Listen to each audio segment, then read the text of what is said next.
Jika tidak, Palu Gekian meniup janggutnya dan melotot. Jika saya mengatakan pedang, dan tombak, Anda harus bertanya mengapa senjata itu yang pertama? Maka saya harus mengatakan satu. Perangkat itu sendiri tidak memiliki keunggulan, hanya tujuan, pengontrol, dan hal-hal yang digunakan oleh bengkel. Mari kita bicara tentang pisaunya dulu. Palu Gekian mengatakan itu, tapi dia mengaitkan Qin Yichen. Yichen, ayo, gunakan gagang pisau boneka Tianqi untuk melakukan beberapa teknik pedang. Saya. Qin Yichen menunjuk dirinya sendiri, menunjukkan wajah tercengang. Pencapaian G harus jauh di atas dirinya sendiri, dan biarkan dia tampil. Takut dia akan membiarkan orang banyak pendampingnya tersesat. Itu kamu. Palu Gekian berkata, keluarkan pedang terkuatmu. Pedang ini tidak kuat, tapi yang terkuat dari semua kekuatan yang kau miliki. Qin Yichen perlahan berdiri, mengeluarkan pegangannya, dan secara bertahap menutup matanya. Tetapi pegangan berongga di tangannya secara bertahap mengembunkan cahaya pedang. Lengan Qin Yichen mengalir dari Sun Yao Yuhua dan darah naga sampai mengalir ke pegangan, berubah menjadi cahaya pedang, dengan kekuatan ilahi bersinar dan secara bertahap biasa. Namun, Qin Yichen sendiri sangat tenang. Jika Yao Tian melihat yang pertama di matanya, dia bahkan tidak akan menyadarinya. Gekian memukul janggutnya di sampingnya, menunjukkan persetujuannya.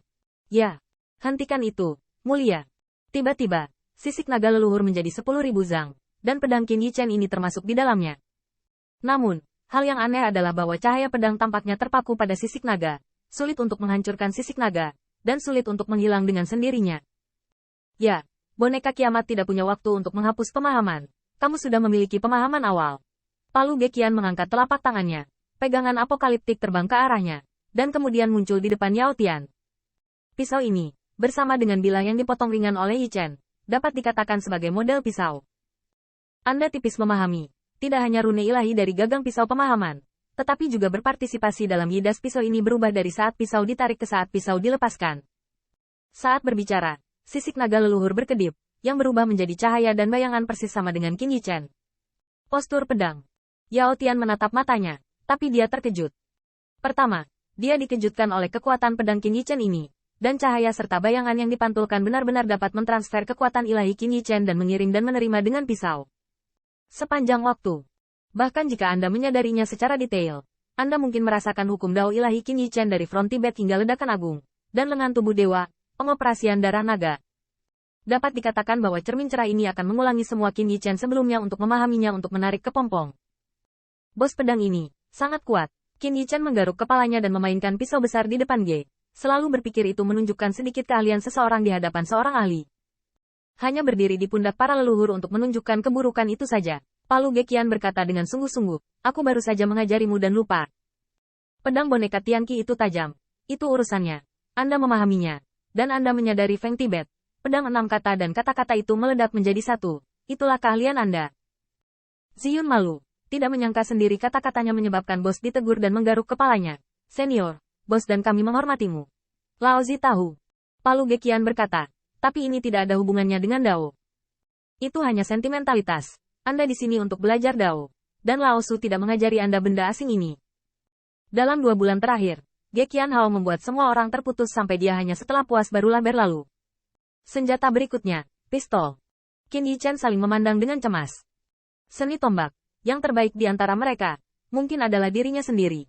Tetapi dia dibandingkan dengan seni tombak dan teknik pedang, jaraknya tidak kecil. Pada saat ini, sebuah buku ilahi terbang keluar dari paviliun. Buku ilahi itu sangat besar, dengan panjang dan lebar 1000 meter. Palu Gekian melambaikan tangannya, dan buku dewa dibuka. Halaman pertama adalah momen ketika dewa memegang pisau dan membeku pada saat cahaya pedang keluar dari sarungnya. Meskipun itu hanya sebuah gambar, Yao Tian dan semua orang dapat merasakan cahaya pedang yang mengerikan dari dewa terobosan. Mereka tampaknya hancur. Namun, setelah 2 bulan pemahaman, kerumunan Yao Tian tidak terlalu kehilangan kendali diri.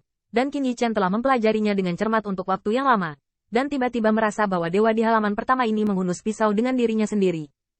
Namun, Qin Yichen tahu bahwa itu adalah jarak antara dia dan dia. Tiba-tiba, cahaya terang dari cermin tumpah ke buku dewa. Boom! Cahaya cermin memantulkan cahaya dan bayangan, membuat halaman pertama kitab Allah tampak seolah-olah hidup. Dewa dan cahaya pedang, yang dipasang di sarungnya, juga merupakan sapuan ledakan ke Qin Yichen. Pisau yang luar biasa. Qin Yichen secara tidak sadar mundur. Meskipun cahaya dan bayangan tidak memiliki kekuatan penghancur. Tetapi aturan Divine Dao mereka memang karena pedang ini dan riak muncul. dan bahkan pikiran dan tubuh dewa mereka tampaknya benar-benar terpotong oleh pedang ini. Miliknya, Bai Qian tiba-tiba jatuh ke tanah, menutupi tenggorokannya, wajahnya pucat pasi, dan bahkan mengi, yang lambat laun menjadi sulit untuk didukung, seolah benar-benar dipotong oleh pedang ini menutup tenggorokannya dan memotong hidupnya. Bai Chang tidak jauh lebih baik, dan bahkan keluarga yang terdiri dari 3 orang dengan cepat mengungkapkan dewa, berubah menjadi 3 ular raksasa yang berguling-guling di pavilion dewa. Semuanya dipotong menjadi 7 inci.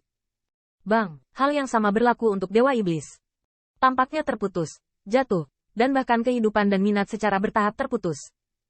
Tidak terkecuali Lu Xiaolu, berubah menjadi rusa. Tanduk rusa bergetar hebat, dan keempat kuku rusa terus-menerus mencengkeram leher, seolah takut patah kepala. Ziyun berubah menjadi naga gila Zijin. Meski tidak ada yang jatuh, seluruh tubuh naga itu gemetar luar biasa. Sepertinya pisau itu memotong semua tulang naganya. Meskipun Yao Tian masih duduk bersila, cahaya bintang muncul di jantung Brook, seolah-olah menembus jantung. Cahaya bintang berkedip dan terus bersaing. Setelah itu, Qin Yichen terkejut dan tanpa sadar mengoperasikan kekuatan dan hukum ilahi. Namun, ketika dia melanjutkan ketenangannya, dia melihat pemandangan di mana rekan-rekannya tampak mati. Senior, ini, Palu Gekian acuh tak acuh. Biarkan mereka benar-benar mengetahui kekuatan hebat dari pedang ini, untuk mengetahui jalan yang tersembunyi di dalam hukum pedang ini. Tapi keluarga Bai Chang hampir bernafas. Qin Yichen memperhatikan bahwa meskipun keluarga dengan 3 ular tidak dipotong kepalanya, napas mereka perlahan-lahan merana. Tetapi dia merasa dengan hati-hati bahwa dia menemukan bahwa tenggorokannya tidak dipotong. Tetapi dia memiliki niat pisau. Untuk tinggal. Palu Gekian memiliki wajah yang tenang. Pisau ini, meskipun tanpa apa yang disebut kekuatan hebat, dicampur dengan Taoisme. Pedang ini memotong hukum Dao ilahi mereka, memotong pikiran mereka, meskipun tenggorokan tubuh yang berdaging tidak patah. Pikiran mereka sudah berada di tempat yang berbeda. Dan yakinlah bahwa tubuh yang berdaging itu utuh, jadi tidak ada salahnya. Qin Yichen saya tidak ragu bahwa Palu Gekian dapat menyembuhkan mereka dengan mengangkat tangannya dan melemparkannya ke kakinya. Tetapi itu lebih buruk daripada banyak temannya. Kenapa dia baik-baik saja? Itu karena teknik pedangmu dan catatan dalam buku Divine Item ini setidaknya bisa menahannya.